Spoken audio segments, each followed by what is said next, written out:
Ladies and gentlemen, welcome to WrestleHorror.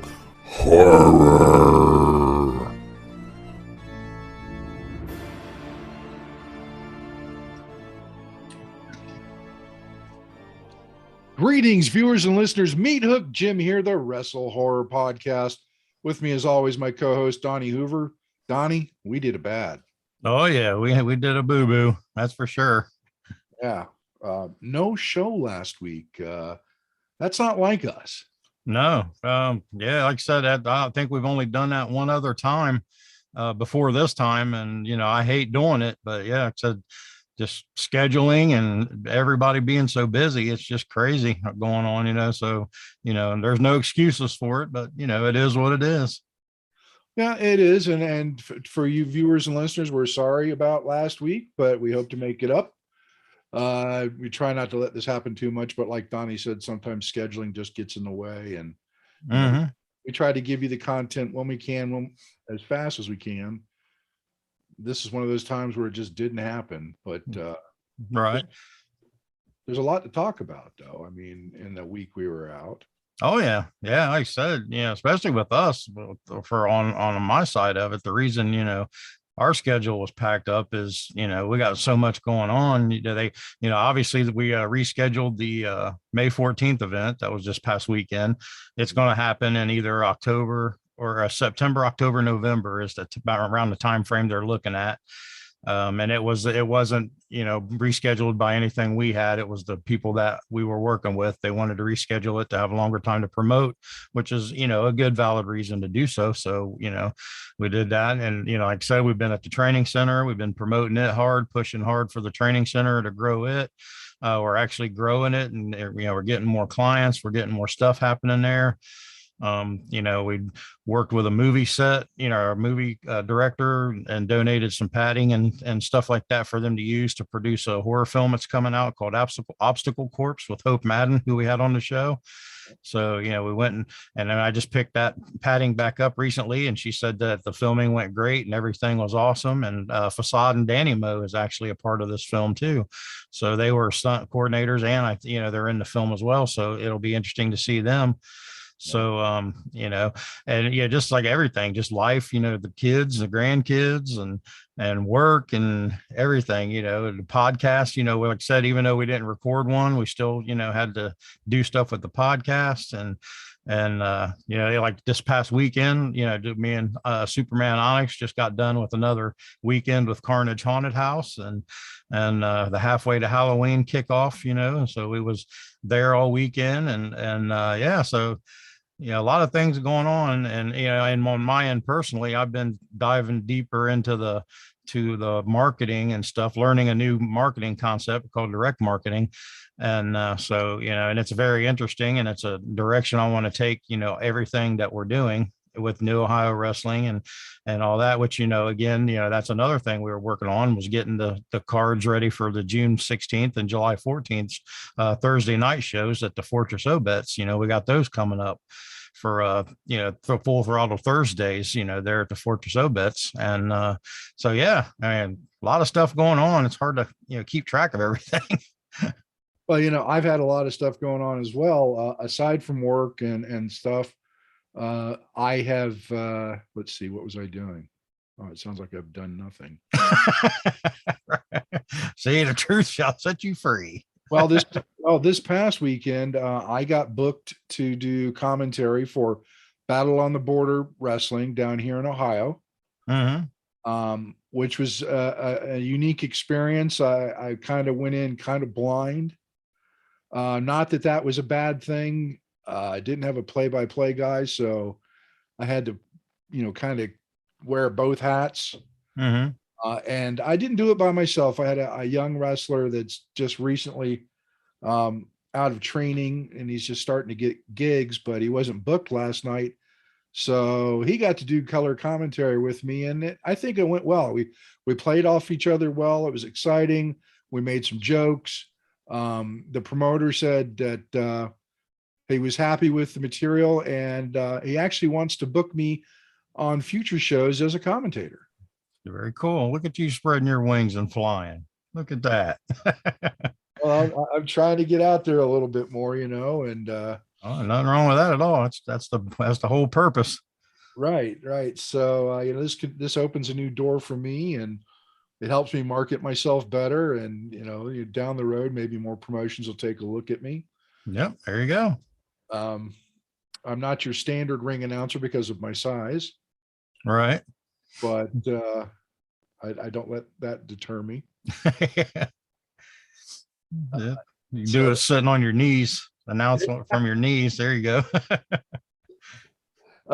And the previous weekend, I spent all weekend at Impact tapings. Mm-hmm. And you can see that my background. Donnie and I were in attendance for Impact Under Siege. Yep. Yeah, got to see. That was actually my first live Impact event that I went and watched it. So it was, it was exciting for me. And I also spent Sunday there. And generously, I got front row tickets for Sunday And for Saturday, you have to use front row at the pay-per-view too. Yeah, you scored. we got lucky on those because they have to be general admission. Mm-hmm. Seats were on Sundays they were actually assigned. Yeah. But I'm not complaining because we had great seats for both shows, and it was just Impact. Really, people don't give Impact enough credit sometimes. I think both shows were really well done. Oh yeah, yeah. Actually, the show, me and Terry and Haley went. We took the old Hurricane down with us, and she got into it. But yeah, it was a real solid show. Like, a lot of hard hitting action, which is kind of what I like. I like the stiffer kind of work. Yeah. And yeah, I mean, like I said, a lot of good matches, a lot of good spots. It was pretty exciting actually. So there's our excuses for not putting out a show last week. Right. Just a lot going on. Sometimes, too many irons in the fire, and sometimes we get a little overloaded. Yeah, it happened. And not to mention, you also I don't know if you've made the mall announcement yet or anything, or if you was planning on it, but you're back to doing some work, behind the scenes with mall and all that again. Yep, I am. I've been slacking on that, and I need to step it up, but I still own it, so to do something with it. Right. Yeah. There you go. And we've already got a couple of bookings, so that's going to be exciting during Halloween season. And it's going to be up in your neck of the woods. Yeah, they're going to be working with us at Carnage. Right. And the other one's going to be Backwoods Oddities in Waverly, Ohio. A good friend of mine runs that haunt. Yeah, there's a lot of irons in the fire. But we're gonna try to make sure that we still get you content every week. Oh yeah. Most of the time. Well, that's it. That's the show. No, I'm just kidding. Right. Yeah. See you guys. Yeah, we're done. No. So let's talk about Under Siege. Sure. Like you said, a very solid show. Not a bad match in the bunch, in my opinion. What do you think? No, I said I enjoyed them all. I was never never cringed like a match I just cringed at, which happens quite often sometimes. But yeah, I mean, like I said, there was a couple moves where I thought, I was like, ugh, I kind of flinched, like, oh my God, dude just landed on his neck. But no, I mean, it was an exciting show. Like I said, we enjoyed it, and we took our granddaughter the Hurricane down, and she's been to indie shows, but she went to I think she went to a Raw with us once way back in the day, but she's never been her, because she's 9 years old now. She's never been to a show at that age. So it was interesting to see her at a real, like a live taping show with all the cameras, because the camera was on the big boom and it was swinging right above her head. And she kept looking up and watching it, thinking it was going to fall on her head and stuff. And, we were, like you said, we were right behind you guys. And so we were close as well. And so when they gave all the rear, the kid that done the ring gear would always, he was walking by us. So she got to see all the ring gear. So when Taya Valkyrie's big fluffy robe came by, Haley wanted it. She was like, I want that robe. I want that robe. So, but it was fun to see her, her reaction and all that. But yeah, all around a solid card. Even the dark match was solid. Oh yeah, definitely. And as a side note, I remember right before we went into the venue, Chris had not seen Haley in quite some time. And Haley come running over to and actually tackled Chris. Didn't Yeah. mean to. Yeah. Yeah, I didn't even know what happened. I just turned around or I heard something, like heard laughing and stuff, and heard Chris saying Haley, and I turned around and she's like flat on her back on the concrete. I was like, what the hell just happened? You'd have thought she got hit by a freight train, but she got hit by a hurricane. All right. See, she was showing her Rhino skills to hit her with the gore. Right? And that's a great segue, because the first match we want to talk about started a countdown to Under Siege, and it was Raj Singh and Shira versus Heath and Rhino. Mm-hmm. Yeah, man. Like I said, that was a solid match to start with, and and still after all these years and kind of being out of the limelight and more stuck toward the indie scene, Rhino still has it. Everybody still chants gore and everybody pops for him, and he just has that certain charisma about him. He just gets the crowd going, and same with Heath Slater too. So, yeah, like I said, that was a good solid tag match to kick off. Rhino does not age. No, It looks like he did 20 years ago. Oh yeah. Yeah, and that was a comment Terry made. Like, he come out and the whole crowd was just chanting gore, gore, like they did back in the ECW days. And she just like, leaned over to me. She was like, after all these years, he still got it. They still remember him. I'm like, yeah, like it's kind of cool. I heard some EC dub chants too. Yeah. Yeah, I heard him toward the end there when he was leaving. They was chanting it for him. So that's also still cool that's still going around. Well, and fortunately, Rhino and Heath Slater picked up the victory on this match against Singh and Shira. Mm-hmm. Of course, there's only one way for Rhino to win a match. Right. Yeah. They was calling for it, so he gave it to him. It was a huge, huge gore. I mean, Mm-hmm. knocked Singh back about half a ring gore. Yep. So, yeah, it was just, wow. Seeing Rhino out there. Matter of fact, I'm going to be seeing Rhino next week. Mm-hmm. He's doing he's going to be in the FGW show. Oh, nice. Yep. So you get to see another one. Yeah. And he's going to be doing a seminar afterwards. Very cool. Get your singlet on, get in there. Yeah. Happening. No go, huh? I think I'm going to do is get gored by that man. But thanks for playing. All right. Now, the next matchup on the card, I was kind of excited to see, because I've never seen Speedball Mike Bailey work.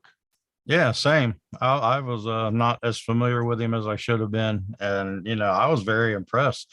Like I said, for three ways, I'm not a huge fan of three ways just because I know how chaotic they can get, or, where sometimes they don't make sense. But that was probably one of the better three-way matches I've seen. Oh, there was a lot of high flying action going on. All three of them, Laredo Kid, Mike Bailey, Rich Swann, all high flyers. Bailey really impressed me, and I know he wasn't able to come to the States for a number of years, so not a lot of people in the States are familiar with his work. But my gosh, Mm-hmm. But those teeth, man, there's too white. Yeah. Yeah, they definitely did the X Division proud. That's for sure. Oh, without a doubt. I mean, Rich Swann came out on top with the Phoenix Splash, but all three competitors were very solid in this match. Mm-hmm. Very entertaining, and a lot of pops from the crowd for certain spots that really only high flyers can do. Oh yeah. Yeah, and like I said, they wasn't. The whole crowd was rooting for basically all three of them. They wasn't booing anybody, so all three of these guys was getting over, and so it was good to see. It was. And now we get into the Under Siege main card, Mm-hmm. and the opening match was Knockouts Tag Team Champion Madison Rayne, who you're familiar with. Yeah. Mm-hmm. And of course, accompanied by Tennille Dashwood. against Gisele Shaw with Alicia. Mm-hmm. Yep, and that was a solid match to start the main card with. Like I said, Madison, has been over at the training center and has done some workouts there and stuff. So we're familiar with each other. But yeah, it was good to see her in there and giving it a go. And like I said, all around, it was a good opening match. It was, and the big surprise, and I didn't expect this, was Gisele Shaw actually pinned Madison Rayne. Mm-hmm. Yeah.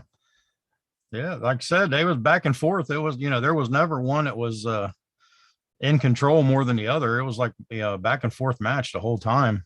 And yeah, she ended up getting the win. Yeah, it was a running knee that got her the pin, but it was anybody's game because Rayne was on top of form, and it was just one mistake cost her. Oh yeah. Yeah. Not to mention, Tennille was out there doing her shenanigans, and luckily Alicia was there to help out. And so yeah, there's a little bit of action on the outside as well. Sometimes you need that neutralizer in order to get the job done. So yeah, there you go. So I mean that should help bump up Gisele and Alicia to maybe get a tag title shot in the future. Oh yeah, that kind of opened the door for it for sure. Right. I wouldn't mind seeing that match if I'm being honest. Right. I wouldn't mind it either.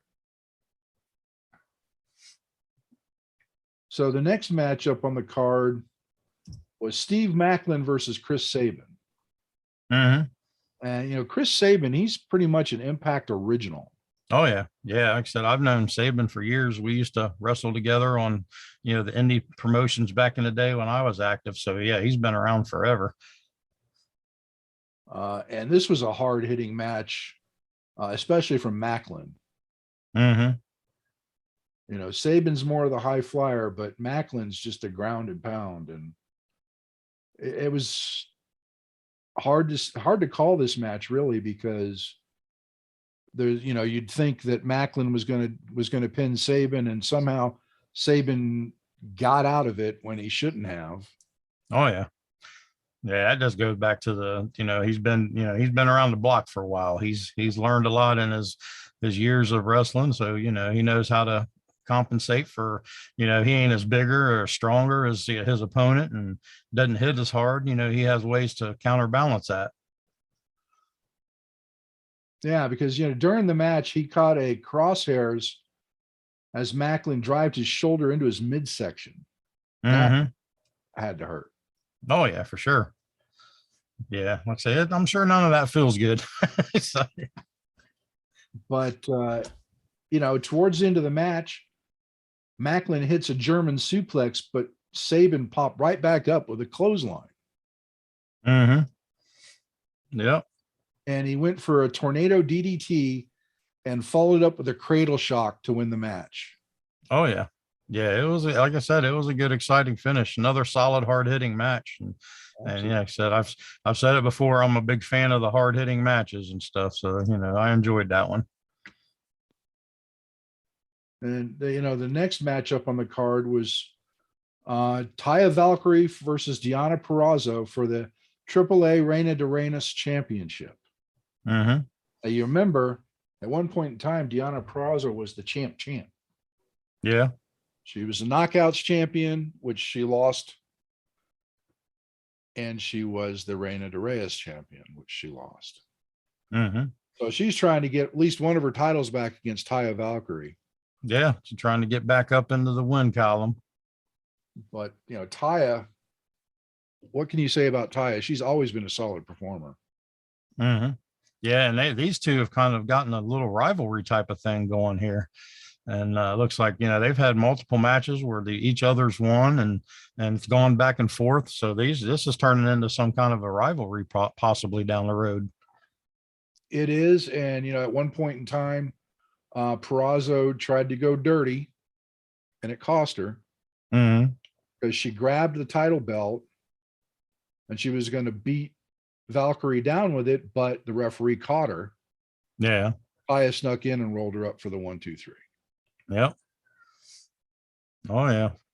So sometimes that happens, you get distracted and get focused on doing some other stuff and you get caught. Just like kind of like the same thing as a boxer taunting another boxer or showboating, and he gets caught with a big hand that puts his lights out. You got to stay focused. And then right after that match, a big shock. Mm-hmm. Making her Impact return, Mia Yim. Yep. Uh, Yeah, and she got a huge pop from that too. That was like neat to see. Definitely. I mean, she was in NXT, she was in the main roster of WWE, and now she's back in Impact, where she used to go by the name Jade. Mm-hmm. But again, like you said, nobody expected this. Nobody had any wind that Mia Yim had even signed with Impact, and she made her surprise appearance and got right into Perazzo's face. Oh yeah, yeah. I say Perazzo, jumped on Taya Valkyrie at the end there and was giving her the business. So because from where she got rolled up and got caught, so I think she was a little embarrassed. So she was taking it out on her, and Mia, wasn't having it. No, she was not. But it's good to see Mia back in Impact Wrestling. Mm-hmm. Hopefully we can see some good things out of her, and she might even be up for a Impact World title match. Yeah, yeah. You never know. So now we're up to the X Division Championship match, and it's Ace Austin, current champion, versus Trey Miguel. Yeah. This one was all over the place. Oh yeah. Yeah. And this ain't the first time these two's locked up. I guarantee you that. These guys know each other real well. They've battled many, many times. And like I said, they both are from the same area, the same region. They came up together pretty much. So, they're familiar with each other. We can just say that. Oh yeah, they definitely are. But I'll tell you what, at one point in time, Trey Miguel was putting on a strike clinic on Ace Austin. Mm-hmm. I Yep. mean, strikes left, right, and center. I mean, it's like people watching are going, okay, I get it. But he was just all feet and everything. Mm-hmm. But you know, Miguel tried really hard. He tried a dragon sleeper, um, tried to put him away with a split-legged moonsault. But in the end, Austin avoided the Meteora, then hits the fold to retain the X Division Championship. Yeah, Eric's saying there's something about from what we're seeing, something about Ace Austin that Trey Miguel just can't figure out, because it seems like he can never get the job done with Ace. It's like Ace. You always have that one opponent that they just have their number, they have your number, and you can't figure them out. And I think for Trey, I think Ace Austin is that guy. Yeah, it appears that way. Austin has done nothing but turn him back left, right, and center. I mean, Trey's Mm-hmm. be wondering, what have I got to do to beat this guy? Right. Yeah. It plays with your psyche for sure. It does, and your psyche that it could be your best friend or your worst enemy, depending Mm-hmm. on how it gets to you. Oh yeah, absolutely. But we'll have to see how that plays out in the future. Maybe Trey will finally figure out that now he's got Austin's number. Right. We'll see. Yeah. Just takes that one, break the ice. Now the next match was a 5-man tag. And I'm not a big fan of more than 10 people around the ring. Mm-hmm. I've never been a big fan of that many people in the ring. Yeah, like I said, it was total chaos and hard to watch. That's for sure. It was. You could, if you watched one thing, you missed another thing. Mm-hmm. Yeah, I mean, it was constant excitement, constant action, but it was just, yeah, it's just hard to keep up with it all. You're just kind of like, what the hell's going on here? He's doing what? Right. And it was Honor No More. Eddie Edwards, Matt Taven, Mike Bennett, Kenny King, and Vincent, with Maria Kanellis, of course, Mm-hmm. versus the Bullet Club, Jay White, Chris Bay, El Fantasmo, and the Good Brothers. Yeah. And like you said, it was really hard to follow. A lot going on at one time. Maria has to get involved whenever possible. Oh yeah. Just can't stay out of it, it seems. No, but she was looking good in that outfit. I think that was interesting. Oh yeah. No, you should have seen Sundays. Yeah. It's even better. Short black shorts. Oh, there you go. But I can't even explain this match other than in the end, somehow Bennett and Taven hit the proton pack on Carl Anderson to score the victory. Mm-hmm. But there was spine busters, sliced bread, clothes exchange, just everything going on. Like you said, it's really hard to follow everything. Yeah, it was inside the ring, outside the ring. I wouldn't have been surprised if they'd have spilled out into the crowd a little, but they didn't. Right. But I'm kind of surprised that Honor No More won. But then again, you've got Kanellis causing chaos on the outside. So, oh yeah, yeah. Sometimes that's the difference maker. So the next match on the card was the Knockouts World Title match. Tasha Steelz, the champion, versus Havoc from Decay. Yeah. Now, if you didn't know these wrestlers and sat there and watched them come to the ring, you'd think there is no way that Havoc could lose. Right. When you compare the size of the two competitors, Mm-hmm. Tasha Steelz, she's tiny. She's tiny, but she's apparently got something that's made her become a world champion. Oh yeah. And it's up here, I think, up Mm-hmm. in the brain pan there.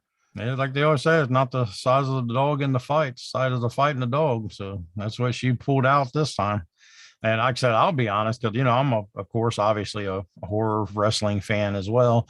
So, and I'd never, like I said, this is my first live Impact show, so I'd never seen the Decay entrance montage and the music and all that, which I love their entrance music. I think it's awesome.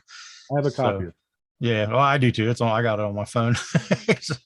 But yeah, so like I said, I was interested. Like I said, everybody was always standing up and this and that, and I would stand up every now and again, but not often.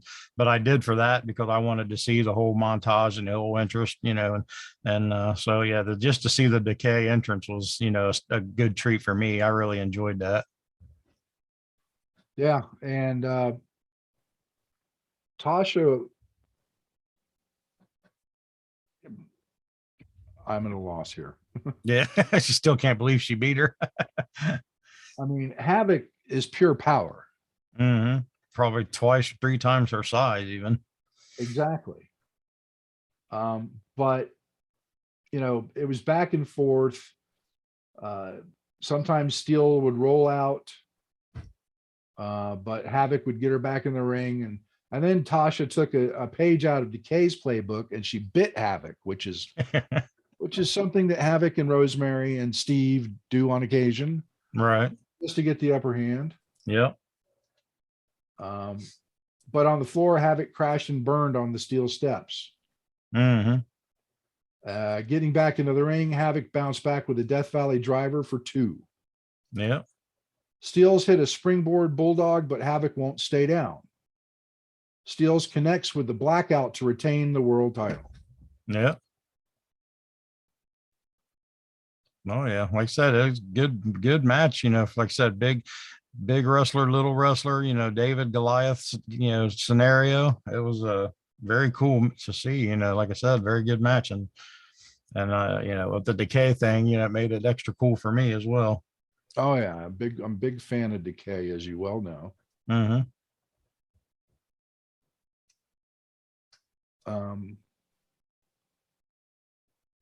And then we've got. We can't forget the fact that Sami Callihan's back. Yeah. Yeah. Oh yeah, made his return. Yep. After months of rehab for his ankle, he showed up. Though Room went dark. He appeared in the middle of the ring. Um, yay! I'm happy to see the Death Machine back.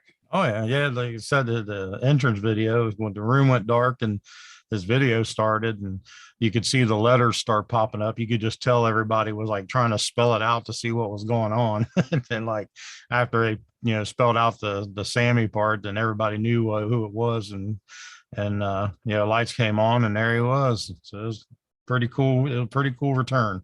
Yep. So now we're up to the Impact World Tag Team Champion match. This is the one, to be honest, the one I wanted to see the most. And it was Eric Young and Diener with Joe Doering at ringside versus Mark and Jay Briscoe. I was excited to see the Briscoes. Oh yeah, that's what I said. This was the one I wanted to see the most. I'd never seen the Briscoes in person, and live action, and I'm a big fan of their work. They're my kind of wrestlers. They can do the high flying, but they can, they're hard hitting and just tough as nails. And if they bleed, they bleed. If they lose a tooth, they lose a tooth. They don't care. They can wrestle with anybody. They can brawl.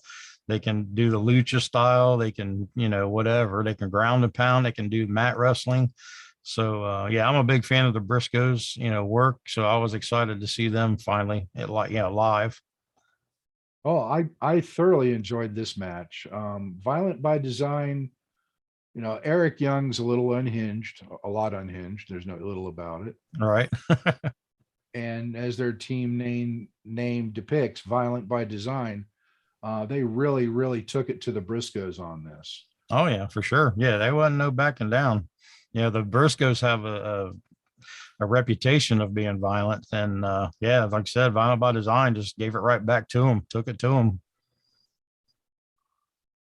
And there was a lot, we had Joe Doering on the outside, which could always be a determining factor on this match.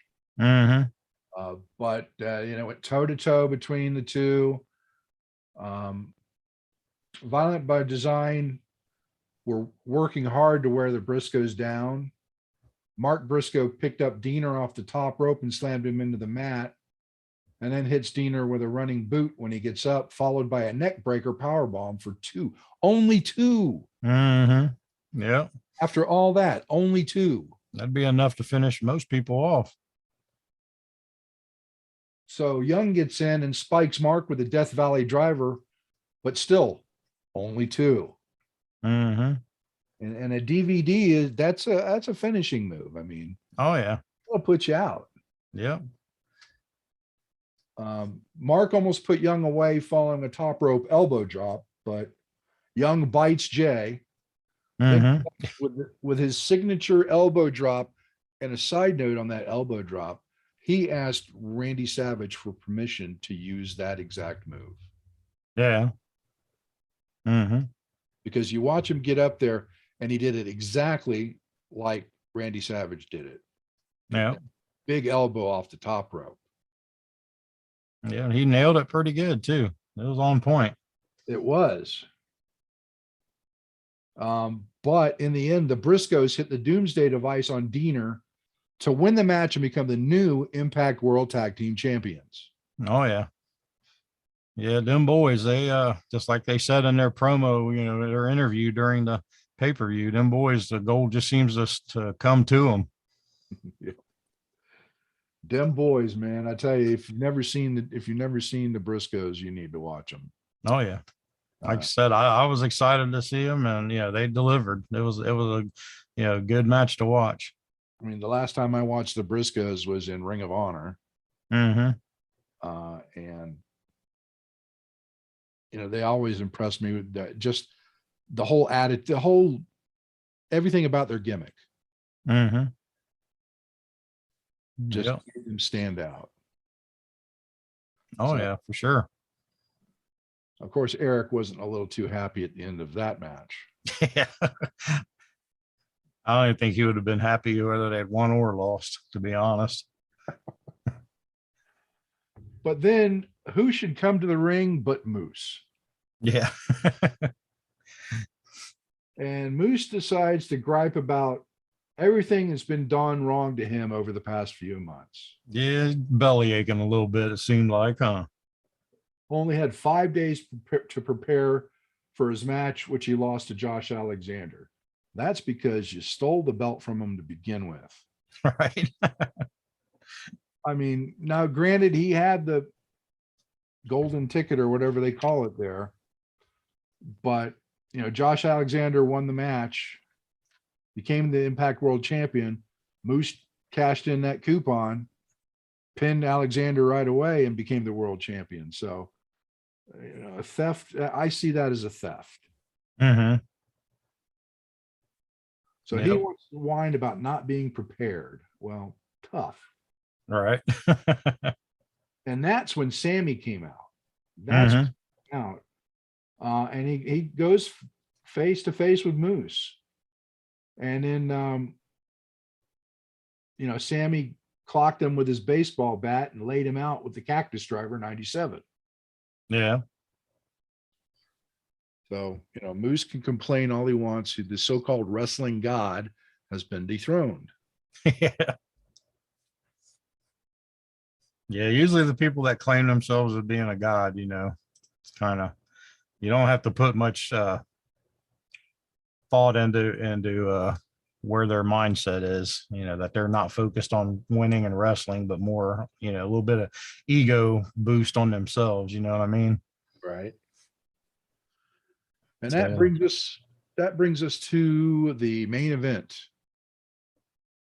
Impact World Champion Josh Alexander versus Tomohiro Ishii for the Impact World Championship. Yep. Stone Pit Bowl. Yep. And once again, another hard-hitting match, probably one of the stiffest, hardest matches I've seen in a long time. And I was enjoying every minute of it. I was too, but the power of these two men, I mean, it was the irresistible force meeting the immovable object. They'd go for a shoulder tackle and neither one would go down. Yeah. This happened multiple times during the match.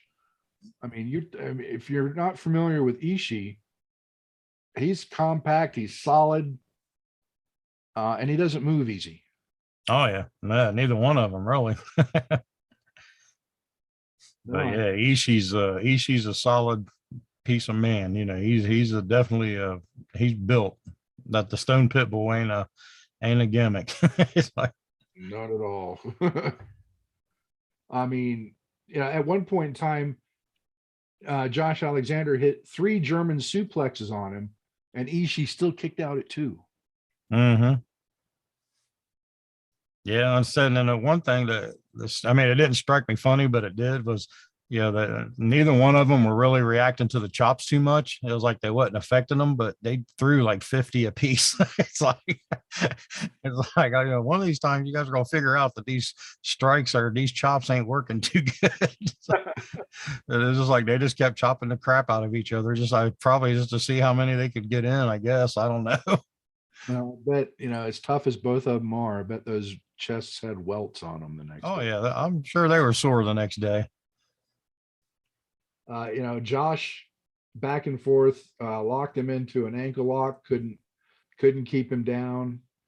Ishii tries to let's see here. Ishii countered with a C4 spike into a back body drop, but Josh comes right back with a German suplex. Mm-hmm. Inhuman. Oh yeah. Yeah, like I said, it was back and forth with these two, man. It was great. And and Ishii hit a delayed vertical superplex. Mm-hmm. I mean, so there he is holding Josh up, blood rushing to his head. Yep. Before dropping him. But somehow Alexander got out of it again and power bombed Ishii into his knee, but missed a moonsault. Mm-hmm. And then to wrap up the match, Alexander hit another power bomb followed by the C4 spike to finally score the victory. Mm-hmm. I think he gave Ishii everything he had and more. Oh yeah. Yeah, he had to get into the tank on that one for sure. That wasn't a walk in the park by any means. No, not at all. But wow, I mean, what a show that was. And it was great to see I hadn't seen Impact live in probably 10 years. Mm-hmm. Last time I saw it, it was still TNA.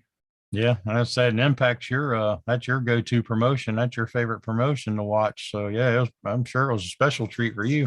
Get Yeah. 2 days of it in the front row. And I lied because it's been less than 10 years. I forgot about the one in Nashville Yeah. back in 2018, 2019. Mm-hmm. I went and saw a pay-per-view down in Nashville with Impact. But this is the first time since then. So that was exciting. I mean, when I saw that they had the show coming, I was going to buy tickets, and Chris and I went back and forth about it and just couldn't figure it out. So I just let it go. And then you reached out and said, "Hey, you want free tickets?"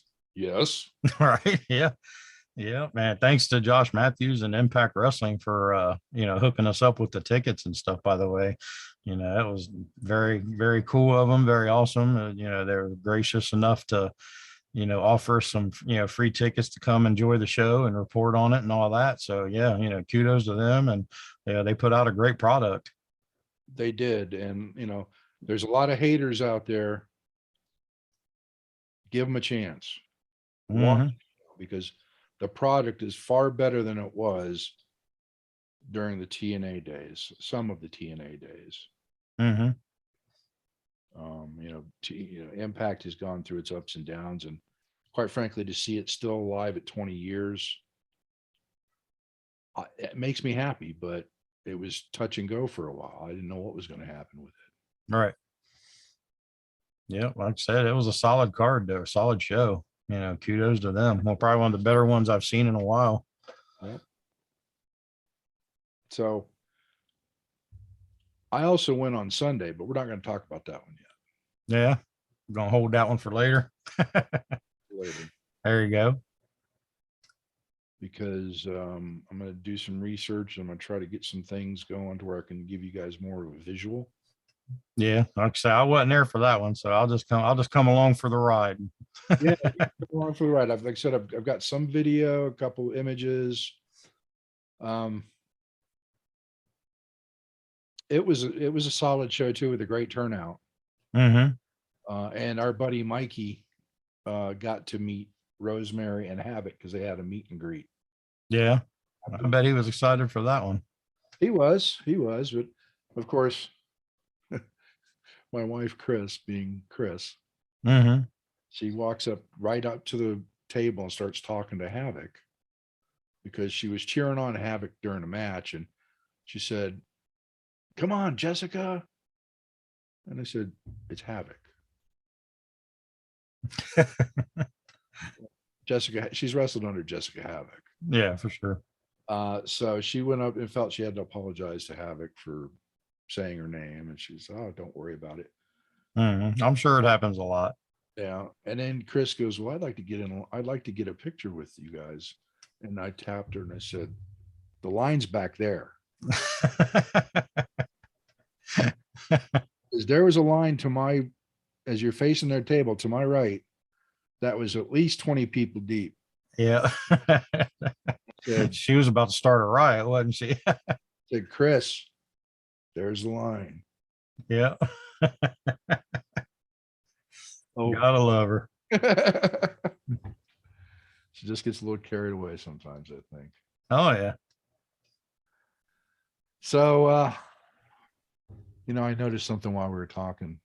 And Pennywise is pretty much going limp there. Yeah, it's down. I'm leaving it like that on purpose now. Actually, now that you mentioned that, I'm going to be going through a redesign here of my office space and all that. Because like I said, Pennywise he's taking up a little more room than I want him to, and I'm getting cluttered. And so outside of my little podcast area here, we're working on the other parts of the basement, and we're gonna, straighten it up, open it up, make more shelving and stuff so I can, move stuff around and get a little more organized so I can get more stuff done. Because like I said, if you've seen what I'm looking at, it's just like a big bunch of clutter. I probably got 30 books, tons of paperwork, just all kind of stuff just laying in piles, and all this stuff behind me. And like Pennywise's feet's covered with, gimmicks and action figures and games. I got Friday the 13th history book. I got a Friday the 13th board game behind me. It's like all kinds of stuff. Actually, it's right here. Do you hear everything falling? It's like, I got this board game behind me. It's like, so I got all this stuff here, and I'm running out of room, so I need to redesign. So Pennywise is probably going to leave the podcast area and just sit on the other side of it. And what I haven't told Terry and them yet is I'm going to plug him in because he's animatronic. He moves and talks, and I'm putting him right where in between the podcast room and the washer dryer. So every time the hurricane comes down to the laundry room, he's going to go off on her. So, but she doesn't know that's coming yet. Oh, she's going to tear right back up the stairs. Oh yeah, she won't go back down. Terry will have to come down and unplug it. Then I'm sure I'll get yelled at, but it'll be worth it. I wish I could set up a camera somewhere to when she finally comes down the first time. Pennywise's eyes turned red, and his balloon starts moving. He starts talking to her and laughing and all that. She probably gonna pee her pants. So, but it'll be worth it. It'll be fun. Practical joker you are, and I appreciate that. I am too. Yeah. Yeah, she enjoys it. Like I said, I scare her, but she kind of gets into it because she does me too. She'll hide around corners and like you did with your mom back when you said you told your story. She does that to me. She'll hide around corners, or she'll get in my closet and and then she'll which she never gets me, but I always you got me. And she just cracks up laughing, and so she enjoys it. So that's that's a good thing. Like I said, I do scare and I get her good and stuff like that, but it's like I said, it's all in good fun, and teaches her to appreciate and enjoy horror, which she does, and so it's all good. Just don't let her watch Girls with Balls. Right. Yeah, she wanted to watch a scary movie the other day. I can't remember what one I picked, but it's hard to find a scary movie that an actual kid can watch. So I always look for like a TV 14, or and even now, like R nowadays isn't too bad. It's just you got to watch for the nudity and kind of cover their eyes, or skip past it. But I found one. It wasn't. It was like a kid's kind of horror, and it was a 2-sentence horror stories. It's like a montage. It was on TV. And the first episode, she probably got 5 minutes into it, and she was like, I changed my mind. She just like got up and left. So I was like, girl, you didn't even last 5 minutes, man. What's wrong with you? But so it's funny. Like I said, it's fun to mess with her. Have you looked up the Goosebumps series? Yeah, she's watched a lot of the Goosebumps, and she's has some of the books and stuff like that, and she likes them, But yeah, the 2-sentence horror stories. I think they were, like I said, they were on CW or something like that. So they were on an actual TV station. So I didn't figure they'd be too awful bad. And which it wasn't. It was, a kid could have watched it, but it was kind of creepy. And but yeah, it was, she just wasn't having it. She was about 5 minutes into it, and then it was a mom that was like kidnapping kids and cooking them, or a spirit or a demon that was kidnapping kids and cooking them up. And she was just like, I changed my mind. Just got up and left. I was like, well, where went that? You can find those on Netflix too. Yeah, that's what we watched on. We had it on Netflix, and I kicked it on. I was like, here, let's try these. This says, TV 14. And then when I seen it was a CW thing, then I was like, oh, okay, because the CW thing actually popped up before it started. So I was like, oh, that's cool. I was like, these should be fine, for her for a scary show. And yeah, she didn't last very long. I say she was good at the start until the lady was chopping up the meat and the stuff and like cooking, and they showed like the bloody meat sitting on the countertop and stuff. She's like, nope, I'm good. Like, I was like, well, you see that if we're like cooking steaks or something, we got bloody steaks on the counter. She's just like, nope, it's not steak. But it was kind of funny. Have you shown her Scary Stories to Tell in the Dark? No, I haven't shown her that yet. That one should be okay. Yeah, I watched it when it first came out, and I thought it was pretty good. So if she gets into the horror movie kick, I'll let her check that one out next. But like I said, it's kind of hard because I still feel weird. Like I said, she's only 8, Gary turned 9, and I can't sit her down and watch Friday the 13th or something like that. Because of the nudity and the drug use and the cussing, and so it's kind of hard to find good horror movies for them and stuff. So that might be a niche we could get into, like children's horror section. Just make a horror film, no nudity, no cussing, and basically goosebumps on screen. Well, I'm actually working on a screenplay for a short film that doesn't have any nudity or drugs or cussing. Nice. There you go. Just got to get it all done and then film it. Yeah. So I only need 2, maybe 3 actors. Yeah, I'm saying I'm sure there's a market out there for it because like I said, there's a lot of kids that are open to watching stuff like that like haunted houses and like the scary movies and like Halloween and all that. As long as they don't watch Ghost House of Haunting. Ghost House of Haunting. That film I was in. Yeah. Did you watch that yet? I have not. I started it at work because I got all caught up on my work, and I was like, well, I can, I got to do this, but I'm gonna watch a little something while I'm doing this to, pass time. So I started it up, and I got like 5 minutes into it, and because it was on my Dropbox, so I just loaded it from my Dropbox. Right. And then I had to stop, and then I had to get up and leave my area to go do something, and I never got back to it. But I am going to watch it for sure.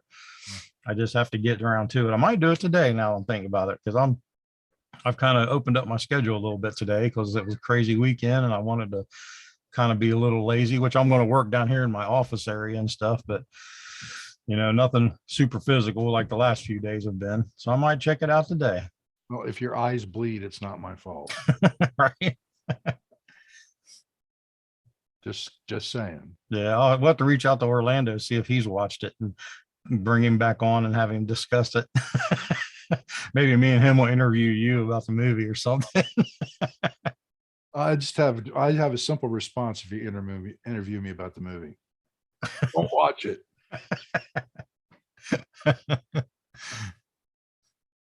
Anyway, that's enough babbling, I think. Yeah. So here we are. Sorry about last week. We'll do better, we promise. Oh yeah, we'll get back on the wagon. We got a couple of guests lined up for the future, so hopefully we might be having a local hardcore legend on soon. I'm on every week. What are you talking about?